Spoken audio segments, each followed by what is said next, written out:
Par cette nouvelle naissance que nous avons reçue, nous nous découvrons dans un nouveau monde de choses dont nous ne savons rien, que l'œil n'a point vu, que l'oreille n'a point entendu, qui n'est point entré dans le cœur de l'homme, 1 Corinthiens 2,9, mais que Dieu nous révèle par son esprit. Il s'agit d'une nouvelle connaissance que nous ne possédions pas. Elle est toute récente, inhabituelle, et nous devons réaliser que ce monde inconnu dans lequel désormais nous avançons est un monde où notre expérience est celle d'une nouveauté croissante. Une des réalités bénies concernant une marche spirituelle intérieure, personnelle, vivante avec Dieu, est que vous avez toujours quelque chose de nouveau qui se produit. Il y a toujours des choses inédites. Vous ne les épuisez jamais. Elles ne périssent ou ne stagnent jamais. Et en permanence, une autre merveille apparaît. Combien de fois avons-nous pensé avoir atteint le but, et s'ensuit alors la prochaine crise intense et sombre, une expérience douloureuse, et des profondeurs émerge quelque chose de totalement nouveau, une autre révélation, un aspect différent de la plénitude de Christ. Nous pensons évidemment qu'à présent, le sommet même est atteint, qu'il n'y a plus rien au-delà. Cela paraît ainsi. Que pourrait-il y avoir de plus? Il ne manque à présent que le retour du Seigneur. Nous sommes parvenus au bout de toute révélation. Peut-être vivons-nous pendant quelques années dans l'émerveillement de cet état, et puis, de nouveau, la même chose se produit.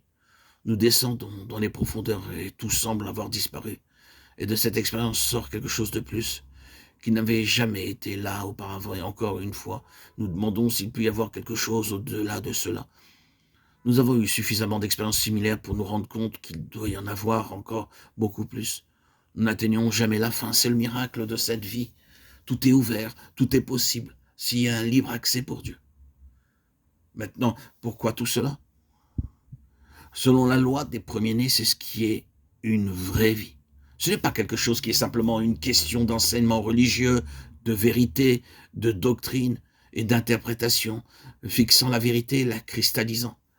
Ce n'est pas simplement une tradition, un principe, ce ne sont pas des mots. Il s'agit d'une connaissance croissante, merveilleuse, vivante du Seigneur et d'une marche avec lui, jalonnée par ses mouvements, ses crises qui mettent en évidence des richesses jusque-là insoupçonnées. Il est si dangereux de penser qu'en matière d'expérience, un grand événement que nous avons connu est la finalité de tout. Tant de personnes vivent sur quelque chose qu'elles ont expérimenté il y a des années et disent qu'elles ont eu une expérience. Celle-ci se présente sous différentes formes. Nous avons pu avoir ce qu'on appelle un baptême du Saint-Esprit et l'avoir nommé notre baptême du Saint-Esprit. Mais ne pensons pas que le but des choses toutes puissantes sont atteints. Beaucoup de personnes le croient. Elles disent constamment « lorsque j'ai reçu mon baptême ». Pourquoi? Il y a quelque chose de plus et encore plus au-delà. C'est un chemin dégagé lorsque tout est sur le principe des premiers-nés, devenir comme un petit enfant et donner à Dieu un libre accès à toute sa plénitude.